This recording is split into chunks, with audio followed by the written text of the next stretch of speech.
It's Comp 92.3 where Vegas rocks.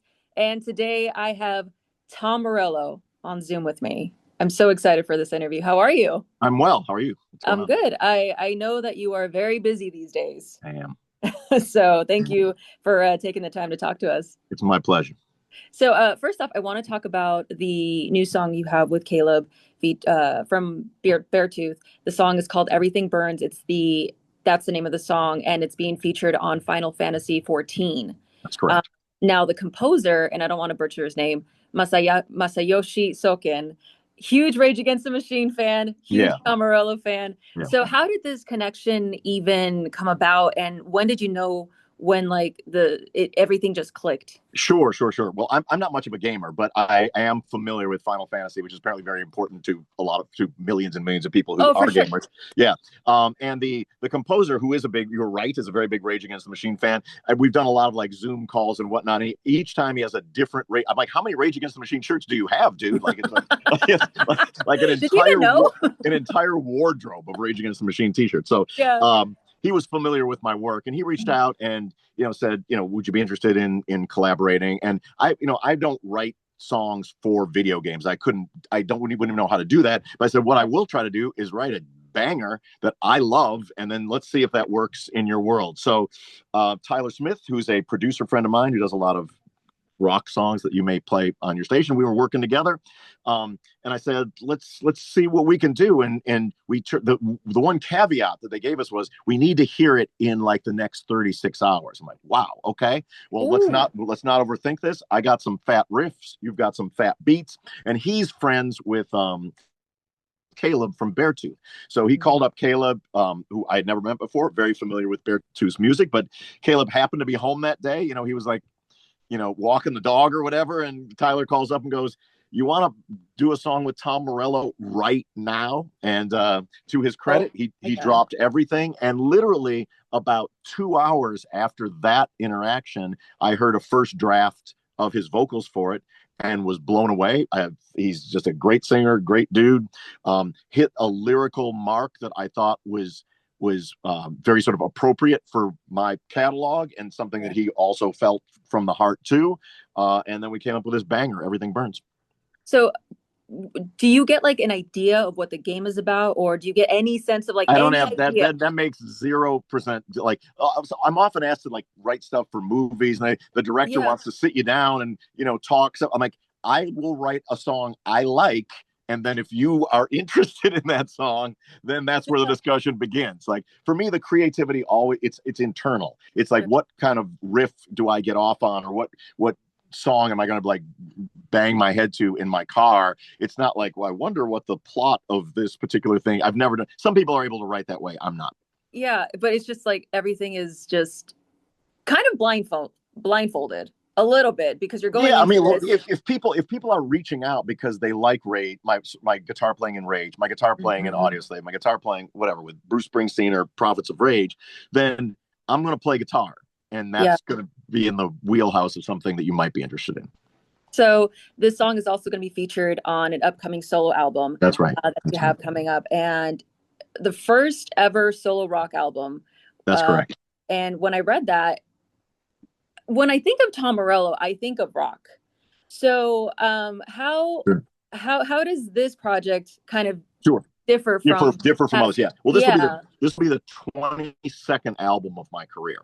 Right. Hmm. So I've made a lot of between my different bands and collaborative projects. But my solo records have either been in the world of Americana with the Night Watchman acoustic stuff, or they've been fully collaborative, like with the Atlas Underground, where every song is sung by a different collaborator. This is a record that's going to have the Morellian riffage of my contributions to Rage and Audioslave. Then on the other hand, the kind of the songwriter element, the Darkness on the Edge of Town, the Bob Dylan side of it, which the Pearl Jam side or whatever, the Soundgarden side of it, which I'm also a very big fan of as well. My hope we already had 3 singles out over the course of the last year, and I'm working on it this month. The next month, I've got a lot of shows coming up this summer, so I'm trying to get it done before I get back out on tour. And I want to note that your son, 13 years old, is also going to be in this album. Sure. Yeah. So, My son, Roman Morello, is a virtuosic. I'm now the rhythm guitar player in my family, which is embarrassing and slightly humiliating because he's a full shredder. Like he's got the he's playing hours and hours a day and has that kind of Yeah. Steve Vai technique down. But yeah, we've toured the world together, and he wrote like his riff is the one for the theme for the Venom movie. And I tell the haters like it's not nepotism if your kid's that effing good. That's true. Yeah. That's a good Yeah. point. Yeah. But I'm curious, like, how is it collaborating with him, not only as father and son, but like as a fellow musician? Like Sure, he's sure. in that world now. Sure, he's in that world now. So the first element of the collaboration is me listening at his door and going, "Did you write that riff? can Dad borrow that riff?" But then the second part, which is the most amazing part for a parent, is first of all we started playing together when he was like a young, maybe 12, 13, and we're playing like festival shows and stuff, and Mhm. I was terrified on stage until I was about 27, 28 years old, and he's built a little bit different. But now the craziest part is he's just a dude in my band. Like That's crazy to think he's about, just like right? we were just on tour in India. I don't even worry about that guy. But a very important difference is like if there's like a difference of opinion with this bandmate, I can send him to his room. Oh yeah, he can't talk back. Yeah, exactly. Well, he does talk back, but every band member of all time probably wishes you could hit a button and send somebody to their room at Yeah, some point. for sure. So has he like taught you a couple of things that you were like, I didn't even think about that? Oh, sure. Yeah. I mean, he's in it now. Like YouTube, there's a lot you can learn online now. So there's always some new guitar player that he's learning a tuning from, but no, he does go. One thing that's very encouraging, like he goes back to the other night we had an Ace Frehley like moment where some other rock friends and he knows that very well, but he also knows Polyphia and some newer bands, some virtuoso bands too that he's turned me on to. That's awesome. So, you talked about your trip to India. Yeah. This was back in December. Yeah. Which was a first. It was your first trip to India. Your first. Have you been there before, or Never you been there before. First time. Okay. Yeah. Was just so glad to be able to go there. And I know that India is now kind of. It used to be like one band would play there well, Bon Jovi plays there, and then 5 years later, Guns N' Roses play there. But now they've really kind of opened up, and there's rock bands playing all the time. And it was actually in the aftermath of the Black Sabbath Back to the Beginning show, where we were approached by like the promoters from India who were like, "We would love to have you come out and rock." And it was really great, because you're playing in a place where some people have literally waited their entire lives to hear the music that you've been involved in. Like they're literally their whole lives, and it was really kind of deeply meaningful. We also got to visit the sites where like Gandhi did his organizing and the Taj Mahal, stuff like that. It was really pretty incredible. How do you think that it's an influence like your music, or will it influence music in the future? I don't know. I mean, I did collaborate with an Indian artist who's like a hip hop star in India, who my kids actually knew about a couple of years ago, and he reached out. Hanuman Kind is his name, and he's awesome. Like I would be delighted to do a track with that guy. Like he's got all the spirit and energy of the best hip hop, and I love it. Oh, that's great. So, you talked about Back to the Beginning. Sure. You booked the bands? I was the musical director and the artistic curator of the event. So it was my job to help decide who played and what they played and what order they played in and what, like all of it. It was very how was that task? I was very honored to be entrusted with that by Ozzy and Sharon Osbourne. Yeah. How crazy was it? Like, oh my God, pretty crazy. Yeah. I mean, like, because here's the thing is it was a very unique event in the history of music, because this was a band who in their like the Birmingham Stadium where we played is a 20-minute walk from where Ozzy Osbourne grew up. Right? Like Black Sabbath invented heavy metal there. And that is the music that made me love music. And so to have a day where Metallica, Guns N' Roses, Tool, et cetera, all these, huge hard rock bands are able to say to those four dudes, like in person and on stage, "We love you. Thank you." Every artist played a Sabbath or an Ozzy song and then played their own music, which has that DNA in it. The people of Birmingham, the city that gave birth to Sabbath and heavy metal, got to show how much they love them. The world, people watching on YouTube and the whatever the pay-per-view, garage parties, driveway parties, people watching it those four guys knew how much the world really felt their importance and their influence. And then the four of them alive on stage got to give that love back. There's never been a night in music where that combination of things happened. And it was just an honor to be a part of it.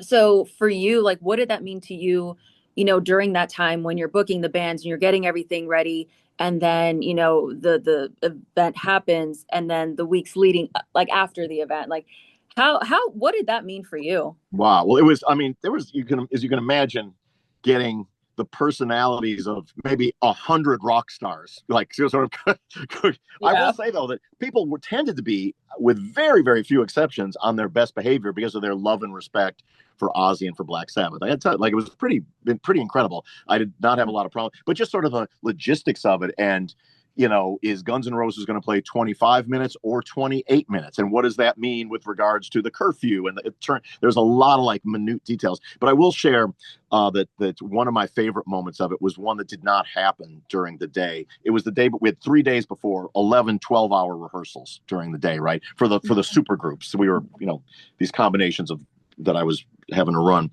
And we finished the last day, and we're getting ready. We're all jet lagged, and people have been working like, people are dropping because they're so tired from doing this.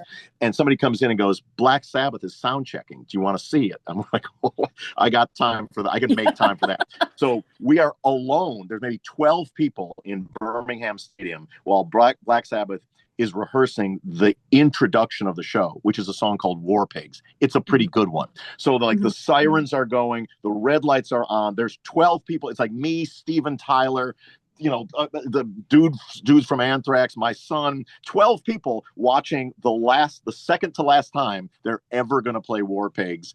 And then, they finish the song. We're like in tears. Like, Yeah. they finish the song and we're just cheering like crazy from the back of the stadium. And, they're sort of waving. Yeah. Anyway, that was a big moment. Oh my God. How was it for your son? He's kind of like, he kind of rolls with the pun, like, because these are my childhood heroes, right? Yeah. And so he's, he loves Ozzy, but he like Steven Tyler and him are like bros now. It's funny, but he kind of takes it all with a grain of salt. That's crazy. That's awesome. So I imagine that night just brought everybody together, It did. which, the benefit show that you're going to be doing, Yeah. happening January 30th tomorrow in Yes. Minneapolis. Yeah. That's the show. I mean, you're bringing everybody together. It's to benefit the families of Alex Preddy and Renee Good. Yes. What stuck with you the most as you've helped, put this together? Sure. I think we're at a very crucial juncture in our country's history. I think kind of it's all at stake, and stuff that we've taken for granted, like democracy and like liberty and human rights, are imperiled in this moment. And the world's attention is on Minneapolis, where you've got, federal agents murdering citizens in cold blood, in the streets. And it's kind of now or never. There's nobody coming to save us except us. I'm a guitar player. I didn't choose that. I'm kind of blessed and cursed with being a guitar player. But in my vocation as a guitar player, if I can go there and raise some money and put wind in the sails of the people who are doing the organizing work, steel the spines of people who are standing up against this kind of governmental tyranny on a daily basis, that's what I was born to do. Like that's why I got into this. I love playing huge riffs and shredding guitar solos. But in this day and age, if it looks like fascism, if it talks like fascism, if it kills like fascism, and it lies like fascism, brothers and sisters, is probably fascism. And somebody better stand up against it. And in the world of rock and roll, I just got to raise my hand and thank everybody who has spoken out, and our friends and comrades who will be on stage with us in Minneapolis tomorrow morning. So how do you shape that feeling on stage? How do you bring all that energy on stage? That's what I've been doing for 30 plus years. That's the easy part. Yeah. I just gotta pack long johns. You know what I mean? Like that's It'd be chilly. Yeah. No. That's why I got into this to begin with. It's like my top 10 heroes and inspirations are not people that held instruments. They're people that stood up to injustice throughout history. And so if in whatever small part we can raise some money for a good cause and help stand with the people of Minneapolis, that's what we're gonna do tomorrow. Awesome. Well, tickets are on sale, axs.com. Tom, thank We you so much for taking the time to talk to us. My pleasure. Thank you very much. Thanks for rocking my jam. Everything burns, and I've had a lot of great rock and roll experiences in Las Vegas, and I look forward to more.